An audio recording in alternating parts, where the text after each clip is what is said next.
ಶ್ರೀ ಗುರುಭ್ಯೋ ನಮಃ. ಹರಿ ಓಂ. ಶ್ರೀ ಗಣೇಶಾಯ ನಮಃ. ಶ್ರೀ ಮಾತ್ರೇ ನಮಃ. ಓಂ ಲಬ್ಧಾಹಂಕಾರ ದುರ್ಗಮಾಯೈ ನಮಃ. ಶ್ರೀಮದ್ದೇವಿ ಭಾಗವತ ಮಹಾಪುರಾಣ ಮೂಲ ಪಾರಾಯಣಂ ಸ್ಕಂದಂ 3 ಅಧ್ಯಾಯಂ 4. ಭುವನೇಶ್ ಓಂ ನಮಃ ಚಂಡಿಕಾಯೈ ಬ್ರಹ್ಮೋವಾಚ ಇತ್ಯುಕ್ತ್ವಾ ಭಗವಾನ್ ವಿಷ್ಣುಃ ಪುನರಾಹ ಜನಾರ್ದನಃ ವಯಂ ಗಚ್ಚೇಮ ಪಾರ್ಶ್ವೇ ಸ್ಯಾಃ ಪ್ರಣಮಂತ ಪುನಃ ಪುನಃ ಸೇಯಂ ವರ ಮಹಾಮಾಯಾ ದಾಸ್ಯತ್ ಏಷಾ ವರಾನ್ಯನಃ ತ್ವಾಮ ಸನ್ನಿಧಿಂ ಪ್ರಾಪ್ಯ ನಿರ್ಭಯಾಚರಣಾಂತಿಕೆ ಯದಿ ನೋ ವಾರಯಿಷ್ಯಂತಿ ದ್ವಾರಸ್ಥಾ ಪರಿಚಾರಕಾಃ ಪಠಿಷ್ಯಾಮಶ್ಚ ತತ್ರಸ್ಥಾಃ ಸ್ತುತಿಂ ದೇವ್ಯಾ ಸಮಾಹಿತಾಃ ಬ್ರಹ್ಮೋವಾಚ ಇತ್ಯುಕ್ತೆ ಹರಿಣಾ ವಾಕ್ಯೆ ಸುಬೃಹೃಷ್ಟೌ ಸುಸಂಸ್ಥಿತೌ ಜಾತೌ ಪ್ರಮುದಿತೌ ಕಾಮಂ ನಿಕಟೆ ಗಮನಾಯ ಚ.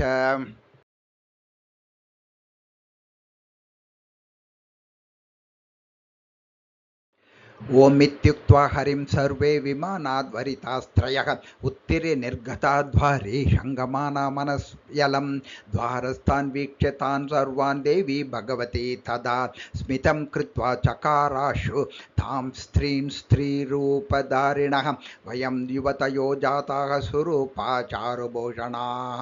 ವಿಸ್ಮಯಂ ಪರಮಂ ಪ್ರಾಪ್ತ ಕದ್ಗತಾಸ್ತತ್ಸನ್ನಿಧಿಂ ಪುನಃ ಸಾ ದೃಷ್ಟ್ವಾ ನ ಸ್ಥಿತಾಂಸ್ತತ್ರ ಸ್ತ್ರೀರೂಪಾಂ ಚರಣಾಂದಿಕೆ ವ್ಯಾಲೋಕಯತ ಚಾರ್ವಂಗಿ ಪ್ರೇಮ ಸಂಪೂರ್ಣಯಾದೃಶಾ ಪ್ರಣಮ್ಯತಾಂ ಮಹಾದೇವೀಂ ಪುರತಃ ಸಂಸ್ಥಿತಾ ವಯಂ ಪರಸ್ಪರಂ ಲೋಕಯಂತಃ ಶ್ರೀರೂಪಾಚಾರುಭೂಷಣಾ.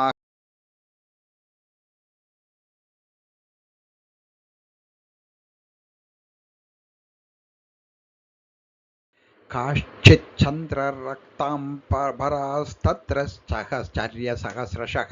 काश्चिन्नीलाम्बरा नार्यः तथा पीताम्बरा शुभाः देव्यः सर्वाशुभाकारा विचित्रं भरभूषणाः विरेजु पार्श्वतस्तस्याः परिचर्यापरा किल जगुश्च न ऋतुश्चान्याः पर्युपासन्तता स्त्रियः वीणामारुतवाद्यानि वादयन्त्यो मुदान्विताः शृणु नारद वक्ष्यामि यद्दृष्टं तत्र चाद्भुतं नखदर्पणमध्ये वै दिव्याचरणपङ्कजे ब्रह्माण्डमखिलं सर्वं तत्र स्थावरजङ्गमम् अहं विष्णुश्च रुद्रश्च वायुर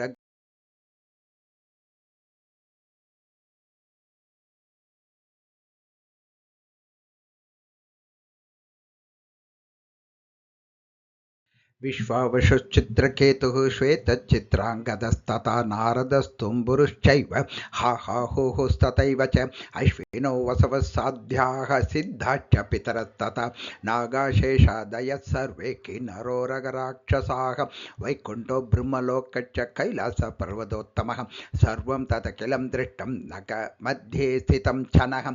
मञ्जन्म पङ्कजं तत्र स्थितोऽहं चतुराननः शेषशायी जगन्नाथः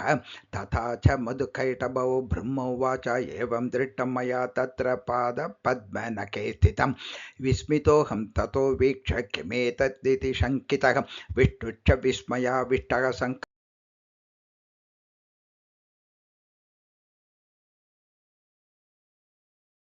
ततो वर्षशतं पूर्णं व्यतिक्रान्तं प्रपश्यतः सुधामये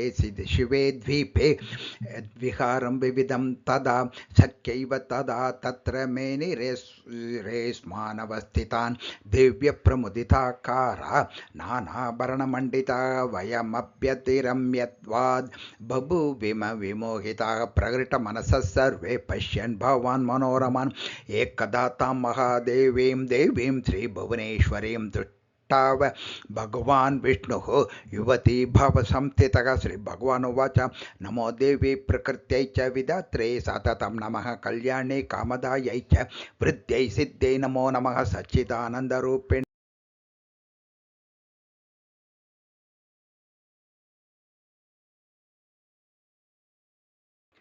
सर्वाधिष्ठानरूपायै कूटस्थायै नमो नमः अर्धमात्रार्थभूतायै हृल्लेखायै नमो नमः ज्ञातं मया किलमिदं त्वयि सन्निविष्टं त्वत्तोऽस्य सम्भवलयावपि मातरध्य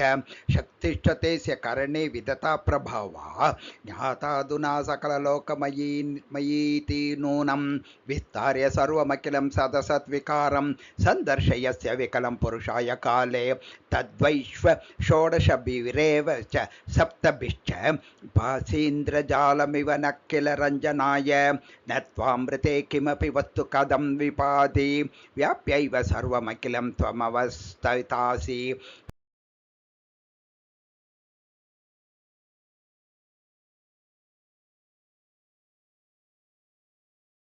प्रीणासि विश्वमखिलं सततं प्रभावैः स्वस्तेजसा च सकलं प्रकटीकरोषि अद्यैव देवी तरसा किल कल्पकाले गोवेददेवी चरितं तव वैभवस्य ध्राता वयं जननि ते मधुकैटभाभ्यां लोकाश्च ते सवितता खलु दर्शिता वै नीदासुखस्य भवने परमां च कोटिं यद्दर्शनं तव भवानि महाप्रभावं नाहं भवो न च विरिञ्चि विवेदमातः कोऽन्यो हि वेत्ति चरितं तव दुर्विभाव्यं कानीह सन्ति भुवनानि महाप्रभावे ह्यस्मिन् भवानि रचिते रचनाकलापे अस्माभिरत्र भुवने हरिरन्य एव दृष्टः शिवकमलजप्रथितप्रभावः अन्येषु देवि भुवनेषु न सन्ति किं ते किं विद्मदेवी विततं तव सुप्रभावं यचेम्बदेङ्क्री कमलं प्रणिपत्य कामं चित्ते सदा वसतु रूपमिदं तवैतत् नामापि वक्त्रगुहरे सततं तवैव संदर्शनं तव पादाम्बुजयो सदैव पृथ्योऽयमस्ति सततं मयि पावनीयं त्वां स्वामी नीति मनसा ननु चिन्तयामि एषा वयोरविरता किल देवी भूयाः व्याप्ति सदैव जननी सुतयोरिवार्ये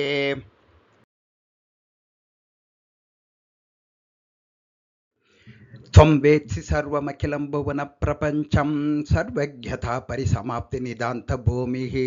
किं पामरेण जगदम्ब निवेदनीयं यत् युक्तमाचर भवानी तवेङ्गितं स्यात् ब्रह्मा सृजत्यवति विष्णुरुमापतिश्च संहारकारकय्यं तु जने प्रसिद्धिः किं सत्यमेतदपि देवि तवेच्छया वै कर्तुं क्षमां वयमजे तव शक्तियुक्ताः धात्री धराधरसुते जगत्पिपर्ति आधारशक्तिरखिलं तव वै बिभर्ति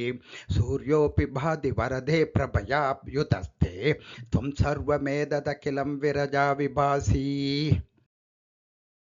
ब्रह्माहमीशवरवरखिल ते प्रभावात् सर्वे वयं जनियुता न यधातु नित्याः केन्ये सुराशतमकप्रमुखश्च नित्या त्वमेव जननी प्रकृतिपुराणा त्वं चेद्भवानी दयसे पुरुषं पुराणं जानेऽहमद्य तव सन्निधिकप्रसदैव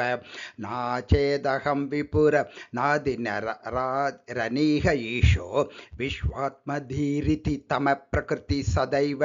विद्या त्वमेव तन्ननु बुद्धिमतां नराणां शक्तिस्त्वमेव किल शक्तिमतां सदैव त्वं कीर्तिकान्तिकमलामलतुष्टिरूपा मुक्तिप्रदा विरतिरेव मनुष्यलो गायत्र्यसि प्रथमवेदकला त्वमेव स्वाहा स्वधा भगवती सगुणार्धमात्रा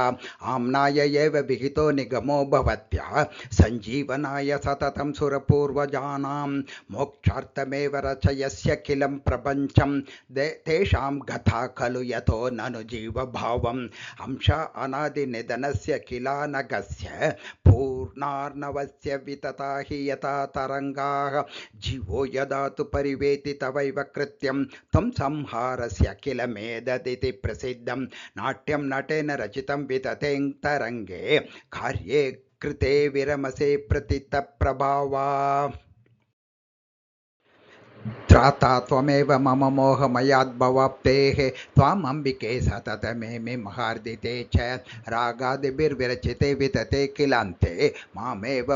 पाहि बहुदुःखकरे च काले नमो देवी महाविद्ये नमामि चरणौ तव सदा ज्ञानप्रकाशं मे देहि सर्वार्थदे शिवे इति श्रीमद्देवी भागवत महापुराणे अष्टादशसहस्रयां संहितायां तृतीयस्कन्धे विष्णुना कृतं देवी स्तोत्रं नाम चतुर्थोऽध्यायः। ओम श्री जगदम्बार्पणमस्तु।